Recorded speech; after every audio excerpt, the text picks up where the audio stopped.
Good afternoon, everyone. Welcome to another Catshed catch-up. We are so lucky, and I'm very excited to talk to Jerry Rice, an Olympian, somebody who's represented Great Britain at the Winter Olympics in skeleton. So I've known Jerry for a long time from a rugby background. I used to coach Jerry. But a quick Google online, I checked out some of your stats. You first slid in 2012 at Lillehammer. I'll get you to correct me if I'm wrong in all this. You finished second in the Europa Cup standings in 2014, 2015, after picking up 4 podium places. Second place finish in somewhere I can't even pronounce. Eagles, maybe? You got it. In the final race of the season, Eagles. Went on to be crowned a 2016, 2017 ICC champion after following 8 races across Europe and North America. Debut World Cup appearance in the final race of the 2015-2016 season. And then for me, the most impressive one, representing Team GB at the 2018 Winter Olympics in South Korea. Phenomenal. Phenomenal. Jerry, tell us, fill in some of the blanks, some of the key points that I maybe missed out of your skeleton career. How did you get into skeleton? Give us a quick synopsis, and then we'll go into it deeper. Yeah, well, so it's right. Yeah, I started in 2012. First track I went to was Lillehammer, which is in Norway. How did I get to that first point of trying it out? Because that was actually the first time I'd ever been on a skeleton sled down a skeleton track. So what happened for me beforehand, which is slightly different to quite a lot of other people, I had tried out something very similar to skeleton called the Cresta Run, which is in St. Moritz in Switzerland.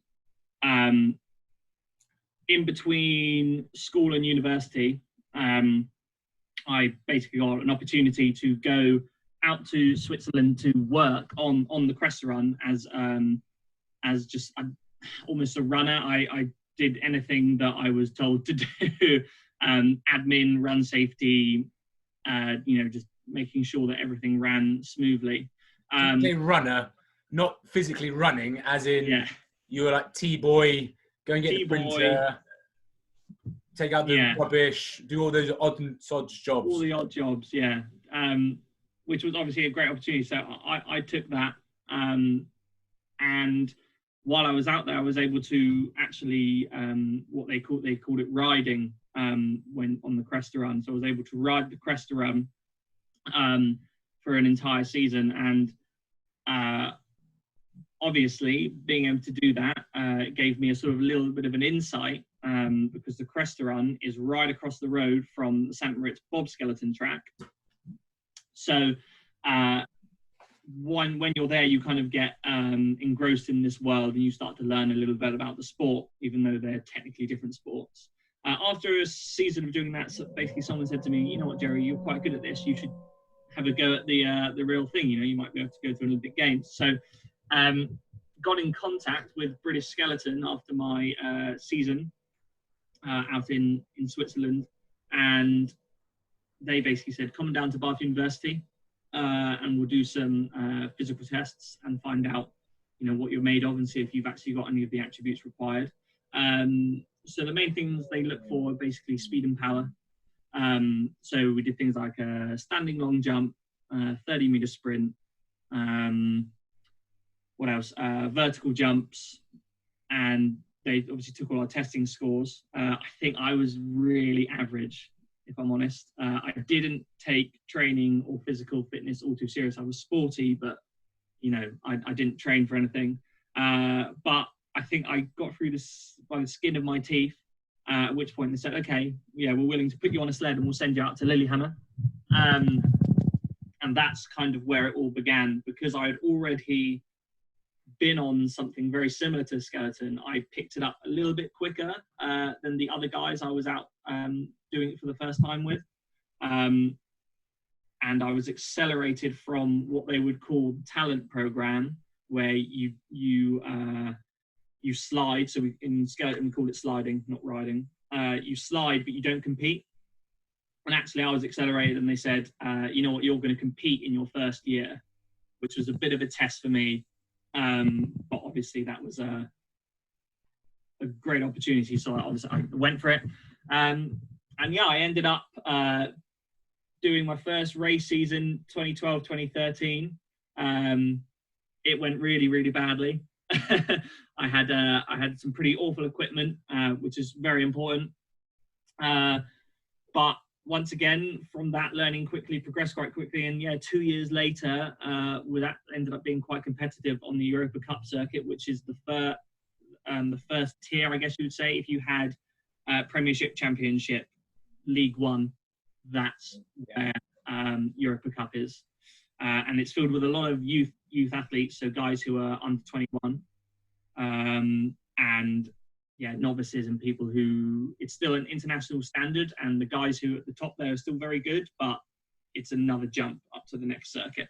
And from there, yeah, you just kind of progress. I ended up obviously on Intercontinental Cup circuits of the ICC. Spent 2 years on there, and then I won my second year on the ICC circuit, which then enabled me to then move on to the World Cup. They thought I was ready just in time for the Olympic year, and that was tough because it was so the World Cup circuit is a massive step up. The guys on, some of the fellas on World Cup are been around for a very long time. There's a fellow called Martins Dukas, who's I think he's probably been doing it. He's 36 now. I think he probably started when he was 10. Considering I had started literally 4 or 5 years before, and you're on that circuit competing against the best of the best. And once again, Olympic year, put myself to the test, and by the skin of my teeth, managed to qualify my spot for the Olympic Games. But that for me was, the goal that I'd started out with. When I got there, I said to myself, right, now is the time to put everything that you've learned. I've only been doing this 5 years, but I'm gonna make sure that I put down my best performance, and ended up finishing 10th at the games against these guys. In the final run of the games, I picked out a fellow called Matt Antoine, who was the bronze medalist from the Sochi Olympic Games, and I managed to beat him out on the last run. And that's one of the fond memories I have of the games, where it's like some guy who previously was one of the best of the best, and then turning up, probably 15 years his novice, and managing to beat him at Olympic Games was a big moment for me. So, that's huge. That is huge. Progressed quite quickly. The Olympics is, for so many athletes, and to represent your country, compete on that world stage and finish 10th is amazing. How does competing in the Olympics, how does it differ, maybe with your training, the whole atmosphere of the championships compared to, the World Cup or your ICC stuff, or, those other tours that you're kind of on? How does the Olympics differ? Yeah, well, so the Olympics, there's a huge amount of more distraction. It's a massive multi-sport game. So normally, when you're away on skeleton circuit, you just see other people who obviously compete in skeleton, and you might see a few bobsledders as well, because the IBSF is the umbrella for both the sports. So you don't, everyone. It's a very small, tight-knit community. The crowd, it's not a massive spectator sport, so unless you're in sort of Germany or Latvia, where it's really big, the crowds are quite small, the events are quite quiet, and all of a sudden you head to Olympic Games in Korea, where one of their biggest medal prospects was Sun Bin-yoon, who was obviously racing in the skeleton. So Koreans in their hordes turned up to watch him win his gold medal, and you've got huge crowds and loads of security. You have to take your IDs absolutely everywhere you go, constantly going through metal detectors, not allowed to use anything but the transport they provide. Once again, you've got all these other sports, so you'll be walking to the bus and you'll be sharing your bus to the skeleton track with guys who, I don't know, they might be off anywhere, off to the snowboarding, skiing, etc. And there's all these extra distractions where you have to kind of ignore them all, get in your zone, and know that you're there to do a job. And once your job's over, you then can start to enjoy an Olympic Games. I was very lucky. I think our race was almost exactly at the midway point. So I think I got 9 days post-race to soak up the Olympic atmosphere. But pretty much 9 days before that, I was head down. You don't really. It would be a shock to the system if you tried to take it all in at once, because they are huge events. How does your mental preparation? How does that build up? How does it build up during the games? You know, the day before a race, the day of a race. Yeah. Hour before the race. How are you getting into the zone, as everyone says? Yeah. So for me, I've always been quite a individual. So you try and sort of replicate your mindset so that you don't. Some people like to really get hyped up for things, and they find that extra adrenaline rush aids them in their performance, which I've not found. You need to know yourself. So I find that I am actually a very calm, level-headed athlete. So what I find is best to keep myself at just a really nice level state. So before a skeleton competition, you have 6 training runs. And then you have, in Olympic Games, you have 4 race runs. So the 6 training runs are split over 3 days.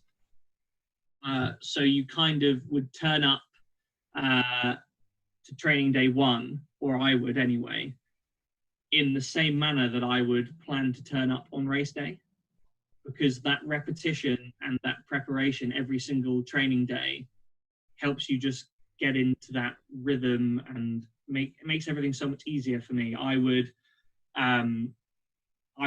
try and keep all my morning routines the same. Training times might be different, race times might be different, but you'd work it out how much early you needed to be up if it was a morning or if you were training in the evening, and you just try and keep your arousal levels at a really steady state, because that for me just builds confidence. Because by the time you get to race day, your routine's so set, you know exactly what you're doing.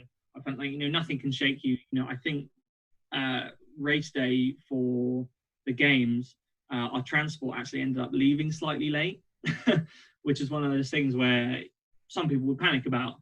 But in my head, I know exactly. Okay, well, we're 15 minutes late to the track. It's not a problem. I just accelerate, this part of my warm up, and it's absolutely fine. All of a sudden, you're back on track and you're back on timing. Whereas I found if you allow yourself to get, overly excited about a situation, it's quite easly to let things topple over the edge, and you end up, crashing and burning. How many of these skills and routines, planning the logistics of it, how much is that down to you as an individual athlete, or how much input does the coach have with you? Does your coaches, do they know your personality traits in terms of, we can't get him overly aroused, make him too aggressive, because that will make your performance dip, where another athlete, actually, we need to really get this guy boosted. How much input does your coaches have with you?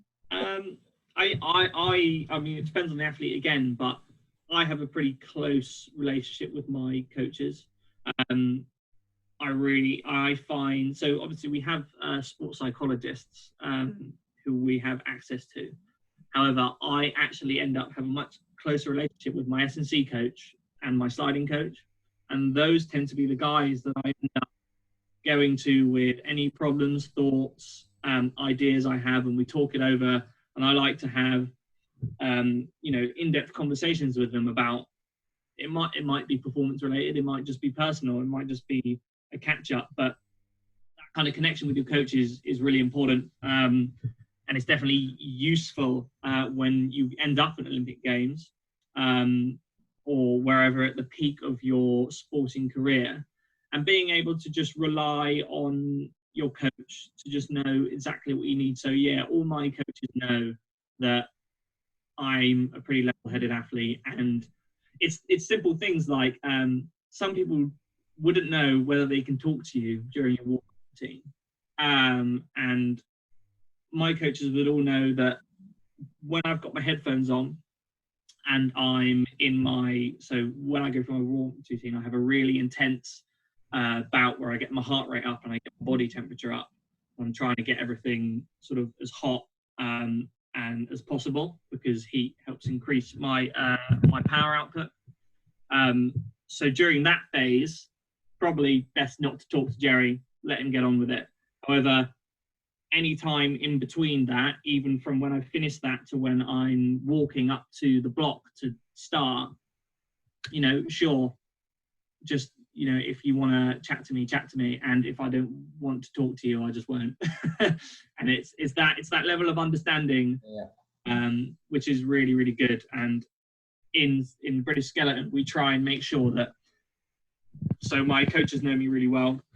There are support staff there, and obviously I think at the game we had 6 members of staff at the track, so they're all briefed as well on it by the guys who know you really well. And by the end of the games, it's not a real problem. It becomes something, just, we plan it really, really well, and we plan every single little detail, so mistakes they don't happen, but even if they did, it wouldn't matter, because you quite easily get back on track. You said you kind of were almost thrown onto the skeleton, and you've done the other sports, so you're going to be quite good at this. What was the first learning curve for you? Was it something really technical? Was it safety induced? I don't want to go down there and crash again. What was your kind of learning curve of the sport? I mean, I've had some crashes, which definitely are good learning points. The weird thing about skeleton is, as chaotic as it might seem when you're on the sled, almost 100% of the time, the best option is to just completely relax and allow the sled to do what it needs to do. The moment you start fighting it is when you start getting into real trouble. It's very difficult to do, and I have, in fairness, it's probably one of my biggest struggles to fully relax. I like to be very switched on, and if you look at me in comparison when I'm sliding to other athletes, I have you can see that my head's doing a lot, which isn't necessarily the best thing. However, it does mean that I take in a whole lot more, which I think is part of the reason why I learn quite quickly when we do skeleton. However, I need to get to the point where what I do is all about relaxation. I don't need to look around and learn. Actually, it's about just doing what needs to be done and performing. So from the first thing you do when you get on the sled, they tell you, be like a sack of potatoes, a completely dead weight, let things happen. But then when you're going round a corner at 120 kilometers per hour, coming out sideways and slamming into a wall, first thing you want to do is completely panic, stick your arms and legs out, look where you're going. And it's the opposite that you have to do. That definitely the stupid. I mean, I had a crash this year where I ended up chipping my teeth and cutting my chin open, and it purely happened because going into a corner, took a slight tap on the entry, and rather than just thinking, all right, what's happened, correct it, relax, oversteered and ended up putting myself in a worse position than I would have been. Big crash, very dramatic, but you learn not to do that again quite quickly. And then when you're doing your training slides, do you do a whole slide, the whole route each time? Or would you start halfway up because you needed to work on that section of the turn? Or how does your actual sliding preparation and training, how does that work? By this point in my career, I'm normally good enough. I know pretty much every track in the world well enough to just go straight off the top. First run, doesn't really matter, because you've got that knowledge base and that experience level. Even the Olympic track, Pyeongchang, which I'd never been to before until the year of the games. First run, straight off the top, full push, and just go and get into it. Because you want to learn everything at full pace. You have to, because the sport skeleton changes the faster or slower you go. However, for novices, 100% you start from lower down. So when I first went to Lillehammer, I went into corner 4 and then worked my way up the track until I got to the top. But now I'd always probably go straight from the top. You want to learn at full speed. Speed tends to help. The faster you go, where does this sound, tends to be the safer you are. Yeah, I mean, that's not natural, but no. I will trust you. With you said there about you now have a knowledge base of all the tracks built up. Is it something you have to do away from the track in terms of visualization techniques, or is it watching a video, learning it, or is it photographs? What techniques have you used? We use a huge amount of visualization and head cam footage. So visualization is a really, really powerful tool for us, especially as one of the nations that doesn't have a home track.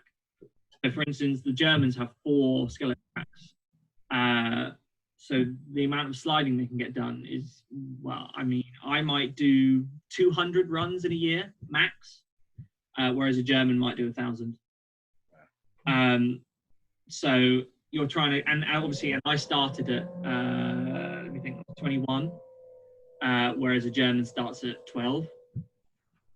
So you've got this massive disadvantage over the rest of the world. So what we try and do is use visualization, and we try and get really, really good at it. And as a tool, it's very, very powerful. So, but it's the way you use it. So if I was to visualize a track, I can close my eyes now and probably, not bragging, but remember my way down every single track I've been to with steers pretty accurately. Timings as well, I could probably get it. Most tracks would take you between 50 seconds and a minute to get down. I could definitely be within 3 seconds either way, roughly. Just visualizing each track. But that comes down to practice. So when I visualize, I'm not just imagining myself on the sled. I'm imagining, okay, when I close my eyes, what am I doing? So I'm stood on the block, I'm putting my helmet on, got my sled in my hand.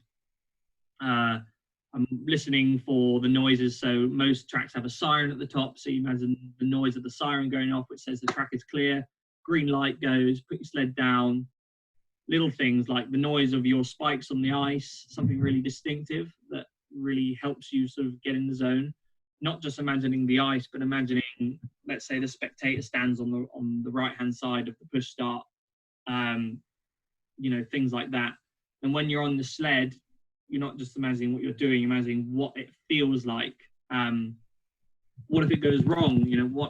What happens then? These kinds of things help you react and make decisions while you're on the sled. It's really important when you use it as a skill to really envelop yourself in what you're visualizing, because that, when you actually come to go into the track, you can genuinely make an experience that might feel alien, feel like you've done it 100 times already before, if you're well practiced in it. So it's something that we use very commonly. Headcam footage is a slightly different thing we do. We would more do that for learning of a new track. I think visualizing in your head is more powerful than headcam footage. Headcam footage will help at the start, but you need to be able to get to the point where you can close your eyes and see everything as if you were there. Wow, that's quite powerful, I think. Yeah. Powerful. I'll do a bit more research into that, but that's a really good insight for our guys of the preparation and the detail as well. The feel, the sound of your spikes on the ice, little details like that possibly over, are key for you. Yeah. Right. There's research into it being used in rugby and for rehab from injuries and things like that. There's some interesting stuff from Sam Warburton, which you all guys might be more interested in than skeleton visualization. But about him using, I think, a calf injury. So I would 100% advocate the use of visualization. Talking about my school pupils and things like that, what were you like at school? Let's turn to Jerry Rice as a young sportsman. What sports did you play growing up? What was school sports like for you? Well, so I was what I like to call a late bloomer. So I was a small, scrawny kid. I always loved sport. I like to go 100% in every single sport I tried when I was younger. Football, rugby, badminton, cricket. It didn't matter what it was, hockey.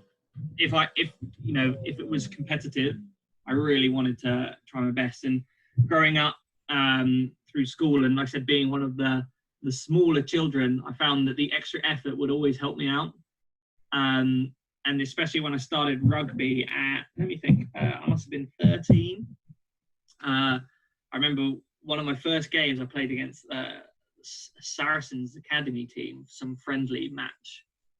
And there was obviously a lot of big boys on that side, but I must have weighed, I reckon, 9 stone, maybe less. And there were some obviously big fellas on the other side, and I remember being absolutely flattened constantly playing on the wing.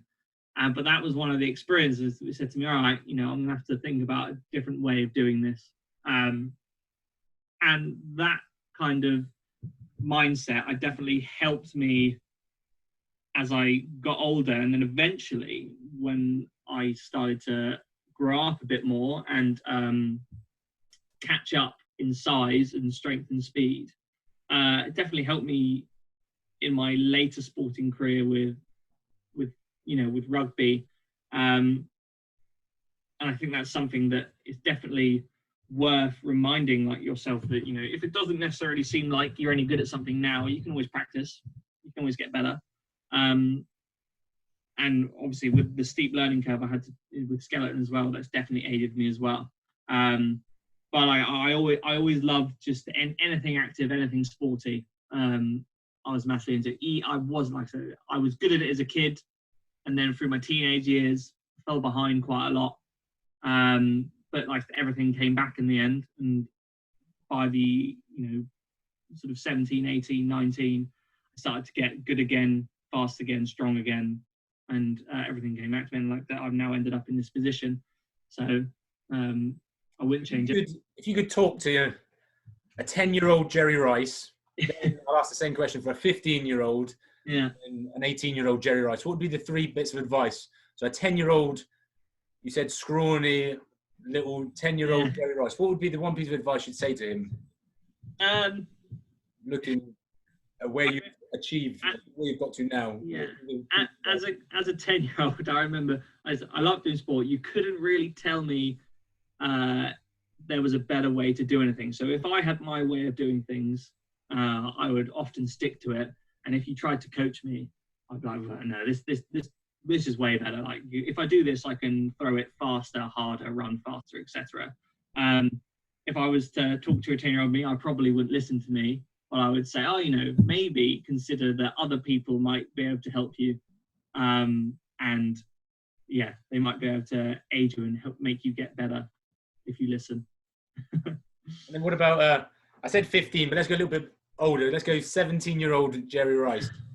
Probably on that upward curve you were saying about your physique and sporting prowess Yeah. would be the advice to that young man? So yeah, at that point, I was starting to take more of an interest in actually how can I practice to make myself better. I would say to 70-year-old me, it's not always necessarily about trying your very hardest. Sometimes it's better to stop and think for reasons why some things might be the way they are.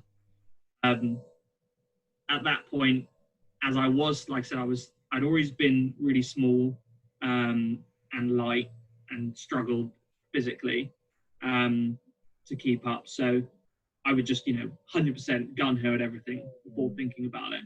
Whereas actually, I think if maybe I'd stepped back and took a moment to think about things, I could have improved slightly better, faster. Good advice. Good advice. I hope my pupils are all listening to both of those pieces. What would well, is there anything you would change about your sports journey? If you could go back to a moment in time, would you change things? Yeah, 100%. I know that after sort of I started to catch up and I became slightly more physically able, I sort of or the extra effort. So on game day, 100% every single time, didn't matter. I'd turn up, play my hardest, try my hardest, didn't matter where I was, who I was up against. But the times in between that wouldn't necessarily put 100% effort into training sessions or even turning up to training.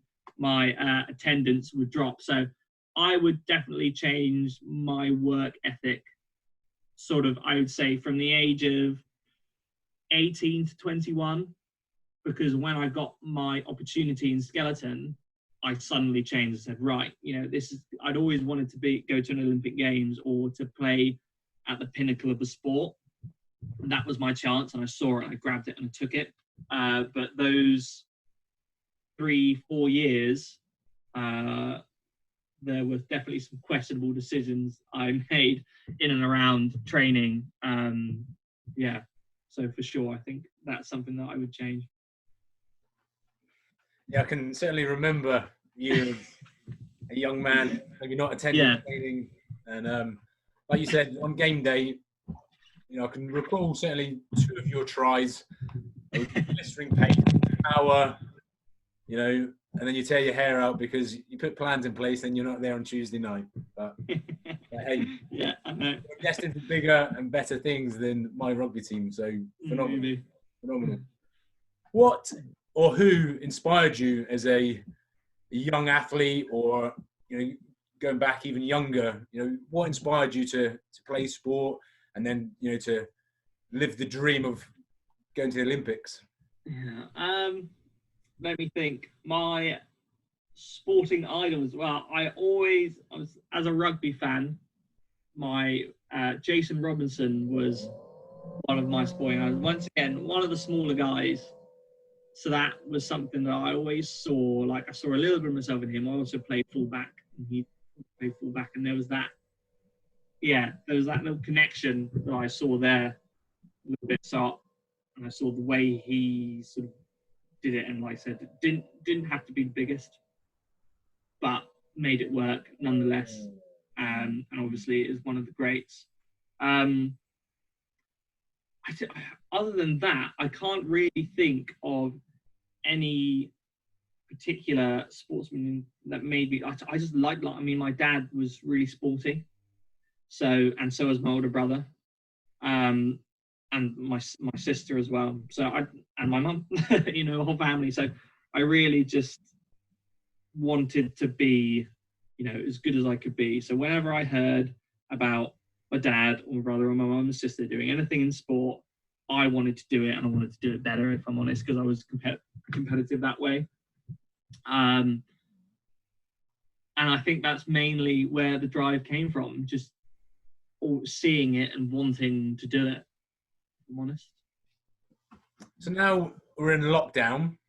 how as an Olympic athlete, how are you still preparing for your race season? How you staying in tip-top condition?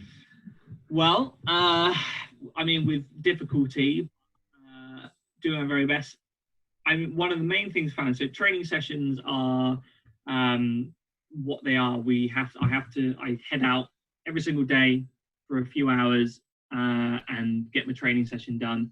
Before that, at home, I'm making, I have to put in all my extra work. So I probably do about an hour and a half of mobility and rehab work before starting any of my training sessions. I find if I don't do that, the quality of my session is really poor, and it might even take me longer. So pretty much every morning, up, mobility, and prehab work. All stretching based or yoga, or what would your a lot of yoga. It's just a really useful tool for, hitting the entire body.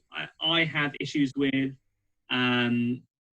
thoracic spine mobility, and I also struggle with rectum tightness, which are quite used. Well, they're used quite heavily in the sport that I do. So lots of stuff that target the hips and the back, and yoga does that brilliantly. So I'll probably go for about half an hour yoga flow pretty much every single day, and then general mobility, and then into activations, glutes, hamstrings, once again hips, rectums, calves, feet as well. So I don't obviously need a stable base for anything that I do. And then, like I said, also any extra prehab work that I might have to do for previous injuries. And then off to do whatever training session I have that day. Luckily, I have access to, I've got a little bit of weight in a storage container of a friend's, which I'm able to go and use twice a week. And then I sprint twice a week.